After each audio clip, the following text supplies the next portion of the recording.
बिस्मिल्लाहिर्रहमानिर्रहीम। अस्सलाम वालेकुम जी। अस्सलाम मुराद आपकी खिदमत में हाजिर है। और मैं आपको पता है कि मैं अमेरिका और यूके और स्पेन के दौरे पे था। इस दौरान पाकिस्तान में सियासत तब्दील हो गई, तहरीक इंसाफ की डायमेंशन चेंज हो गई।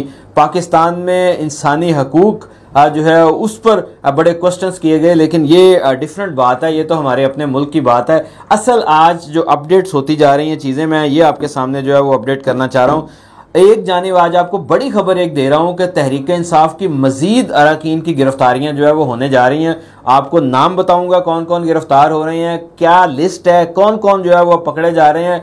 यानी कि वो लोग जो आप समझते हैं कि तहरीक इंसाफ के विनिंग हॉर्सेस हैं, विनिंग कैंडिडेट्स हैं, उनको जो है वो अब गिरफ्तार करने की तैयारियां जो है वो की जा रही हैं। दूसरी जानिब जो है वो तहरीक इंसाफ ने जो 9 मई का वाकया हुआ, 9 मई के वाक़े के हवाले से जो है वो एक बड़ा ऐलान कर दिया है। और वो बड़ा ऐलान जो है वो इंतहाई जो है वो हैरान कुन है, परेशान कुन है। वो ऐलान मैंने आपके साथ शेयर करना है कि वो ऐलान क्या था। जबकि तीसरी जानिब जो है वो लंदन वालों के लिए जो है वो आज कोई अच्छी खबर नहीं है। बड़ी उम्मीदें थी, बड़ी आस थी, बड़ी सोच थी, लेकिन लंदन वाले जो हैं वो आज परेशान है। आज जब वो सुबह उठे तो लाहौर हाई कोर्ट का फैसला जो है वो उनके सामने आया तो वो परेशान हो गए। और ये परेशानी की खबर क्या है, ये भी मैंने आपके साथ जो है वो इसी वीलॉग में शेयर करनी है। बल्कि मैं इसी खबर से शेयर करता हूँ कि लाहौर हाई कोर्ट में जो है वो पाकिस्तान मुस्लिम लीग नून के जो साबिक सदर हैं मियां नवाज शरीफ साहब, मियां नवाज शरीफ की जो सदारत है उसको बहाल करने के हवाले से एक रिट पिटीशन फाइल की गई थी। माजी में अगर आपको याद दिलाऊं तो माजी में जो है वो मियां नवाज शरीफ जो थे वो पार्टी के सरबराह थे, सदर थे। जब उन्हें नाअहल किया गया, जब उन्हें सजा दी गई, तो उसके बाद जो है वो अदालती हुक्म के बाद जो है वो उनको बतौर पार्टी सदर के ओहदे पे हटा दिया गया कि एक सजा याफ्ता शख्स जो है वो पार्टी का सदर नहीं रह सकता। जिस पर जो है वो उनको जो है वो पार्टी का ताहयात जो है वो कायद बनाया गया। अब आप हमेशा खबरों में सुनते हैं कि मुस्लिम लीग नून के कायद मियां नवाज शरीफ, तो कायद उनका ओहदा था, सदर का ओहदा उनके पास नहीं था। अब क्या हुआ, अब ये हुआ कि जब ऑर्डिनेंस आया, सदर आरिफ अलवी ने जो ऑर्डिनेंस जारी किया उस पर एक उम्मीद थी कि मियां नवाज शरीफ की जो है वो बतौर मुस्लिम लीग नून के सदर के जो है वो बहाल होगी, उनकी जो है वो ओहदा बहाल होगा। तो उस पर जो है वो लाहौर हाई कोर्ट में रिट पिटीशन फाइल की गई। इसके साथ साथ एक और पिटीशन फाइल की गई कि अल्ताफ हुसैन की जो स्पीचेस पर पाबंदी है, जो प्रेस कॉन्फ्रेंस वो करते हैं, जो खिताब करते हैं, तो अदालत ने पाबंदी आयद की थी कि अल्ताफ हुसैन की ना प्रेस कॉन्फ्रेंस चलेगी, ना उनका कोई स्टेटमेंट मीडिया पे चलेगा, ना अखबार में चलेगा। उस पर भी एक रिट पिटीशन जो है वो फाइल की गई थी। लेकिन ताज़ा तरीन खबर यह है कि अदालत ने वो अल्ताफ हुसैन की जो रिट पिटीशन थी अल्ताफ हुसैन के लिए की गई थी उसको भी उठाकर रद्दी की टोकरी में डाल दिया है। और मियां नवाज शरीफ की जो बतौर सदर लाहौर सदर मुस्लिम लीग नून के बहाली थी वो भी लाहौर हाई कोर्ट ने जो है वो उसको डिसमिस कर दिया, फारिग कर दिया। गोया मियां नवाज शरीफ जो है उनके लिए और अल्ताफ हुसैन के लिए दोनों, क्योंकि इस वक्त लंदन में मुकीम है, तो इसीलिए मैंने पहले बात की कि लंदन वालों के लिए कोई अच्छी खबर आज नहीं है। आज का सूरज जो है वो उनकी जो खुशियां थी उन पर औस पड़ गई है। तो प्रॉब्लम उनके लिए जो है वो बन गया कि ये 2 रिट पिटीशन जो है वो फारिग कर दी गई हैं।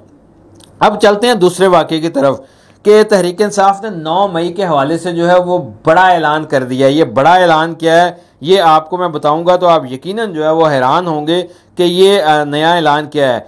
आज पीटीआई के सेनेटर तो जाहिर है उन्होंने इस्तीफे नहीं दिए, वो सेनेट में जाते हैं, कानून साजी के अमल में भी हिस्सा लेते हैं। तो पीटीआई के सेनेटर्स ने जो है वो 9 मई के वाक़यात के हवाले से मुज़म्मती करारदाद जो है वो ईवान में जमा करा दी है। आप फिर मैं दोबारा बात कर रहा हूँ कि 9 मई का वाक़या सारा इल्ज़ाम तहरीक इंसाफ पर, और तहरीक इंसाफ ने ही मज़म्मती करारदाद जो है वो जमा करा दी है। और उस पर जो है वो जो खबर आई है उसमें जो है वो कि तहरीक इंसाफ से ताल्लुक़ रखने वाले सेनेटर्स ने 9 मई के वाक़यात की मज़म्मत करते हुए मज़म्मती करारदाद सेनेट में जमा करवाई है।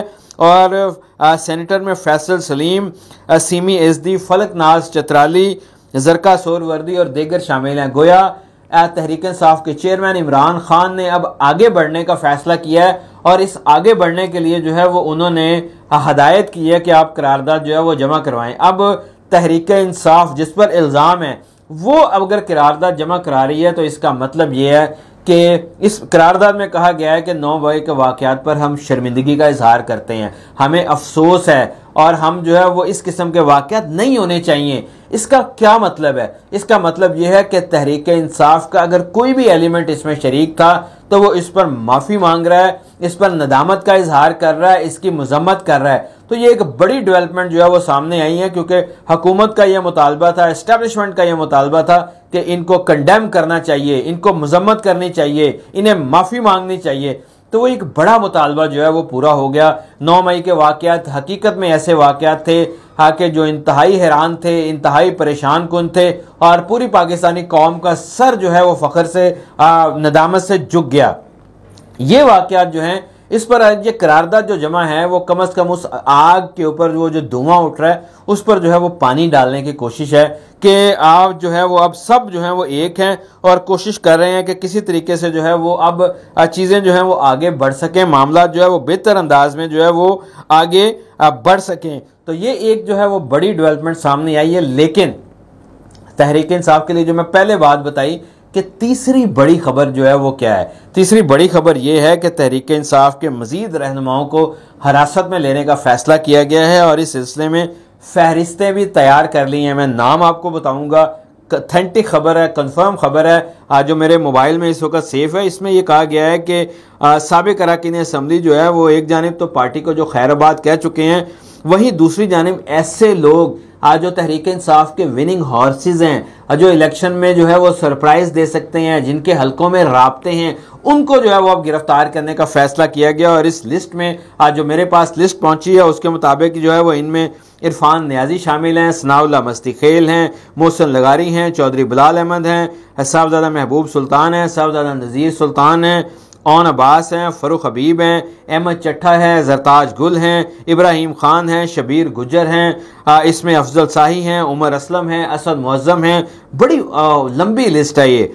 सब्तैन खान हैं, यासर हमायूं हैं, मजीद न्याजी हैं, ज़ुबैर न्याजी हैं। ये वो लोग हैं जो तहरीक इंसाफ की शान समझे जाते हैं, तहरीक इंसाफ की आन समझे जाते हैं। इनमें वलीद इकबाल भी शामिल हैं, इनमें हामिद खान भी हो सकते हैं, एहसानुल्लाह टवाना, वकास अकरम, रफ़ीक लगारी, सरदार तालिब नकई, सरदार आसिफ नकई, निसार जट, रियाज फतामा, उसामा गयास, मियाँ आमिर सुल्तान, मलिक अहमद यार नोरेज़ शकीर, नसरुल्लाह दरेशक, मियाँ गौस, अमजद जोया, शमसाम बुखारी, मियाँ अख्तर हयात, अख्तर कांजू वगैरह जो हैं वो शामिल हैं।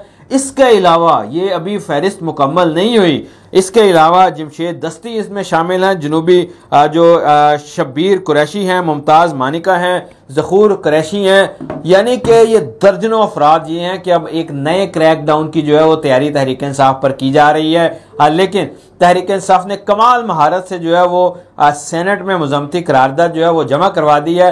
गोया अब जो है वो मामला अखलाकी बुनियादों पर भी देखा जाएगा। और मेरा ज़ाती ख्याल ये है कि तहरीक इंसाफ को सियासत करने का मौका मिलना चाहिए, तहरीक इंसाफ को जो है वो अवाम में जाने का मौका मिलना चाहिए। गलतियां हुई, कोताहियां हुई, उस पर पूरी कौम शर्मिंदा है, जिन्होंने किया वो भी सजाएं भुगत रहे हैं। लेकिन हमें आगे देखना चाहिए, इस मुल्क को आगे लेके जाना चाहिए ताकि ये सब मामला पाकिस्तान के लिए और जमहूरियत के लिए और हमारे जो है वो इस मुल्क के लिए जो है वो बेहतरी की जानिब जो है वो जा सकें। तो दुआ है कि अल्लाह हम सबको जो है वो इस बात की तौफीक दे कि हम पाकिस्तान के लिए अच्छा सोच सकें, नेक सोच सकें और बेहतर अंदाज में आगे बढ़ सकें।